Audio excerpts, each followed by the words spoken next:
नमस्ते। आज हम आपको एक सच्ची लेकिन बहुत रोचक प्रसंग सुनाने वाले हैं।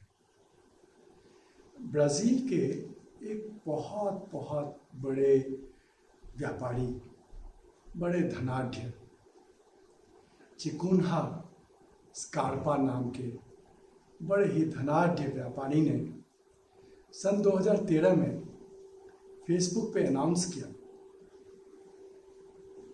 मैं अपनी 2 करोड़ की बेंटली गाड़ी को दफन करने वाला हूँ। ये उनका अनाउंसमेंट था। गाड़ी बड़ी महंगी और उसे वो दफन करने वाले थे। तो बड़ा ही मीडिया में एक शोर चला कि ऐसा वो क्यों करने वाले हैं। उन्होंने एक तारीख तय करी कि इस तारीख को मैं इस 2 करोड़ की गाड़ी को कब्रगाह में दफन करूंगा। जब उनसे पूछा गया तो वो कहे कि ये बात मैं दफन करने के वक्त बताऊंगा कि मैं गाड़ी क्यों दफन कर रहा हूं। बड़ी रोचकता हुई, बहुत बड़ी उत्सुकता हुई, बड़े सारे लोग जमा हो गए, मीडिया के लोग जमा हो गए और उस तारीख से पहले स्कार्पा की बड़ी अवहेलना करी गई। बड़ा ही उनको भला बुरा कहा गया कि किस तरह के ये मूर्ख हैं, ये किस तरह के अपने धन का एग्जीबिशन कर रहे हैं, दिखा रहे हैं, सबको प्रदर्शन कर रहे हैं कि मैं इतना धनी हूँ कि मैं 2 करोड़ की गाड़ी को दफना सकता हूँ। एक तरफ जहाँ ब्राज़ील देश में इतने गरीब लोग हैं और पूरे दुनिया भर में इतने गरीब लोग हैं जिन्हें वो 2 करोड़ रुपए से खाना खिलाया जा सकता है, वहाँ पर ये 2 करोड़ रुपए को ज़मीन में गाड़ रहे हैं। ये करना क्या चाहते हैं, हमें बताना क्या चाहते हैं। तो चलिए वो तारीख आई, सारे मीडिया के लोग पहुँच गए कैमरा वगैरह लेकर के और इनकी आलोचना ही कर रहे थे। तब वो गाड़ी लाई गई। गड्ढा तो पहले से खुदा हुआ था, कब्र, गाड़ी का कब्र, और उस गाड़ी को क्रेन पे उठाया और उसे कब्र के अंदर ले जाने लगे गाड़ी को। तो मीडिया के जो लोग थे उसमें से किसी ने शोर मचाया, कहा कि अब तो आपको बताना ही पड़ेगा गाड़ी को कब्र में डालने से पहले कि आप हमें इकट्ठा कर लिए हैं, आप क्यों 2 करोड़ की गाड़ी कब्र में डाल रहे हैं। तो स्कार्पा ने मुस्कुराते हुए बड़े गंभीर भाव से कहा कि आप सब मुझसे नाराज हो रहे हैं। पिछले 10-15 दिनों से जब से मैंने ये ऐलान किया है कि मैं गाड़ी को कब्र में दबाने वाला हूँ, बहुमूल्य गाड़ी को कब्र में दबाने वाला हूँ, 2 करोड़ की गाड़ी को। और यहाँ आसपास देखिए कब्रिस्तान में कितने बहुमूल्य गाड़ियां दबी हुई हैं। लोगों ने अपनी बहुमूल्य गाड़ियों को दफन किया हुआ है, तब भी समझ नहीं आई बात। तो उन्होंने और समझाया कि हमारा जो देह है वो बहुत बहुमूल्य है, इससे जीवन दान मिल सकता है, इससे कई लोग बच सकते हैं। जो मरनापन है, जो खतरनाक बीमारियों से जूझ रहे हैं, उनकी जानें बच सकती हैं अगर हम अपना देह दान दे दें। तो मरणोपरांत अपना देह दान दे दें तो कई जानें बच जाएंगी। और वह जो जानें हैं वो मेरे 2 करोड़ की गाड़ी से कहीं गुना ज़्यादा बहुमूल्य हैं। सबको बात समझ में आई और देहदान का जो एक कार्यक्रम चल रहा था ब्राज़ील देश में, उसमें एक बहुत ही तेज रफ्तार आया और बहुत सारे लोगों ने अपने देहदान को किया। यह गाड़ी, यह रथ, हिंदी में एक शब्द है, मृत शरीर को बुलाते हैं, हम सब जानते हैं, वह शब्द है अर्थी। वह रथ जिसमें से रथी निकल गया हो, वह रथ अरथी। तो वह जो रथ है, बहुमूल्य गाड़ी, जिसे हम जला डालते हैं, दफना डालते हैं, उससे कई जानें बच सकती हैं। जो स्कार्पा का संदेश था, वैसे तो स्कार्पा ने यूं ही अफवाह उड़ा दी थी कि मैं ये गाड़ी इसलिए दफनाना चाहता हूं क्योंकि अगले जन्म में, स्वर्ग में, जब मैं मरणोपरांत कोई जिंदगी होती होगी, वहां पे मुझे गाड़ियों की जरूरत पड़ सकती है। तो ये मेरी पहली गाड़ी है, मैं दफन कर रहा हूं। मैं तो और कई गाड़ियां दफन करूंगा।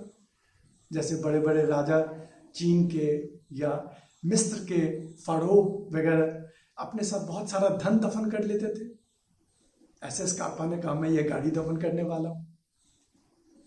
और शायद कुछ ऐसी ही मानसिकता है कि आज देहदान के लिए हम सब तहे दिल से आगे नहीं आ रहे। हम सब ने बचपन में, खास करके हमारे हम उम्र जितने हैं उनको याद होगा, हम सब ने बचपन में ऋषि दधीची की कथा सुनी है। ऋषि दधीची, महर्षि दधीची और उनके आश्रम में इंद्र आए और लंबी कथा को छोटी करते हुए उनसे उनके रीढ़ की हड्डियों का दान मांगा। कहा कि हे महर्षि, आपके रीढ़ की हड्डियों से वह अस्त्र बन सकता है जिससे वृतासुर का नाश हो सके। वृतासुर ने हम देवताओं का जीना दुश्वार कर रखा है। विचारणीय है वृतासुर, वृत्ताकार जो असुर हमें जीवन के वृत्ताकार भ्रम में भ्रमाता है, वह वृत्तासुर, उसका नाश करना है। तो रीढ़ की दधीची के, महर्षि दधीची के रीढ़ की हड्डियों की आवश्यकता पड़ी थी और महर्षि दधीची ने बड़े शांत और स्वेच्छापूर्वक अपनी रीढ़ की हड्डियां महाराज इंद्र को दिया, देवेंद्र को, कि आप लें। और इससे और उन हड्डियों से वज्र का निर्माण हुआ। उसी वज्र से वृतासुर का वध हुआ। हनुमान जी के संदर्भ में चौपाई 3, चौपाई 5, महावीर विक्रम बजरंगी, हाथ वज्र और ध्वजा विराजे, ऐसे वज्र का संदर्भ हनुमान जी के लिए लिया जाता है। हनुमान जी के साथ वज्र को जोड़ना, अगर इसे थोड़ा आगे लेकर के चले तो वज्र चूंकि देहदान का प्रतीक है, वज्र हमारी सभ्यता में, सनातन धर्म की सभ्यता में प्राचीनतम उदाहरण है जहां देहदान स्वेच्छापूर्वक किया गया और उस देहदान से वज्र का निर्माण हुआ। और वह वज्र का संबंध महावीर हनुमान जी के साथ जोड़ा गया कि उनका शरीर ही वज्र का है, उनके हाथ में वज्र है। अतः महावीर हनुमान देहदान के प्रतीक माने जा सकते हैं। हम हनुमान जी को देहदान का प्रतीक मान सकते हैं। हनुमान जी की सेवा, हनुमान जी की भक्ति अपने देहदान को करके पूरा कर सकते हैं। मैं तो यहां तक कहूंगा कि हनुमान जी की सच्ची भक्ति और सच्ची सेवा अपना सर्वस्व, मतलब अपना देहदान दे करके ही पूरा किया जा सकता है।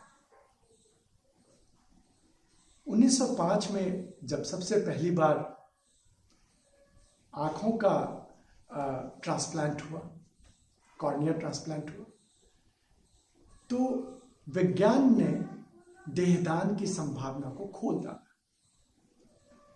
1954 में गुर्दों का सबसे पहली बार ट्रांसप्लांट हुआ, शरीरांतरण हुआ और 1954 से लेकर के आज तक लगातार ऑर्गन ट्रांसप्लांट या देह के स्थानांतरण में बहुत बहुत बहुत प्रगति की वैज्ञानिकों ने।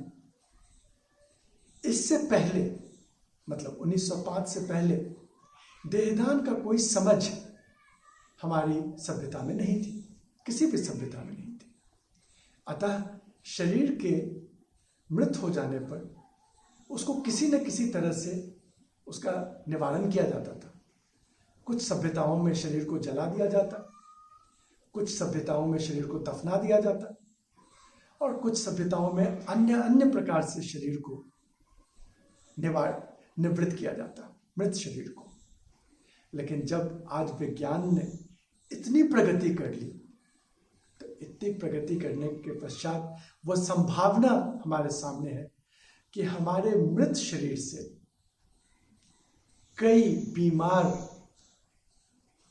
जीवित व्यक्ति बहुत अधिक काल तक पृथ्वी पर जीवित रह जाए। हमारा कुछ नहीं, हमारा तो शरीर से निकल जाना होगा। जैसे भगवत गीता में भगवान कहते हैं, भगवत गीता अध्याय 2 श्लोक 22, 2 कहते हैं ये शरीर वस्त्र की तरह है। जिस तरह से आप पुराने वस्त्र दे देते हैं, ऐसे ये शरीर को ही दे दो, पुराने वस्त्र को जैसे देते हैं। अन्य धर्मों में भी देहदान के बारे में कई संकेत मिलते हैं। जैसे मैंने कहा कि जब इन धर्मों के धर्म ग्रंथ लिखेंगे उसमें में देहदान का कुछ ऐसा विचार नहीं था, कोई ऐसी संभावना नहीं थी। तब भी अगर आप पारसी धर्म को देखें तो वहां पर मृत शरीर को, मृतक के शरीर को शांति गृह में छोड़ दिया जाता है और चील, कौवे आदि उसको खा लेते हैं। कम से कम उनका भोजन तो हो गया। इस प्रकार बौद्ध धर्म में, सिख धर्म में, सनातन हिंदू धर्म में ले लें, जैन धर्म में ले लें, इन धर्मों में तो शरीर का कोई स्थान ही नहीं है।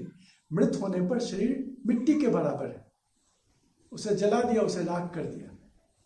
5-10 मिनट आजकल वो बिजली से चलने वाले जो दाह गृह हैं उसमें, वरना 5-6 घंटे शरीर राख। और अन्य धर्मों में भी अगर हम लें, यहूदी धर्म में लें, तो वहां पर भी किसी के जान को बचा डालना एक बहुत बड़ी बात, एक बड़ा पुण्य का कर्म माना जाता है। ईसाई धर्म में आपको जानकर बड़ी खुशी होगी कि ईसाई धर्म के जो पोप हैं उन्होंने अपना देहदान किया है। 1999 के आगे चल करके तो 2 पोप ने अपना देहदान किया है। उससे पहले भी पोप अब देहदान के विषय में अच्छा विचार प्रस्तुत करते हैं। वो उन्होंने आज्ञा दी है कि हाँ, ईसाई धर्म के हिसाब से आप अपना देहदान कर सकते हैं। इस्लाम धर्म में भी, इस्लाम धर्म के जो धर्माचार्य आदि हैं, वो कई कॉन्फ्रेंसेस में उन्होंने आज्ञा दी है कि इस्लाम धर्म के अनुयायी भी अपना देहदान स्वेच्छापूर्वक कर सकते हैं, क्योंकि देहदान से एक बहुत बहुत बड़ा पुण्य उपलब्ध होता है। वह यह होता है कि किसी मरनापन व्यक्ति को एक जीवन दान मिल जाता है।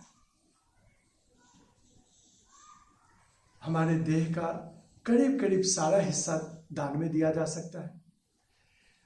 जब हमारी मृत्यु किसी दुर्घटनावश, किसी एक्सीडेंट में होती है, उस समय में तो हमारे सारे शरीर के अंगों का और अधिक कायदे से उनका उपयोग हो जाता है। और अगर हमारी मृत्यु पूर्ण आयु प्राप्त होकर के वृद्धावस्था में होती है, तब भी हमारे शरीर के कई उपयोग हैं जीवन को बचाने के लिए।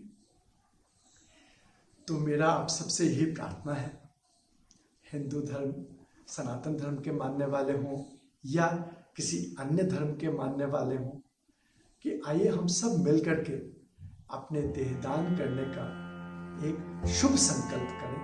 नमस्ते।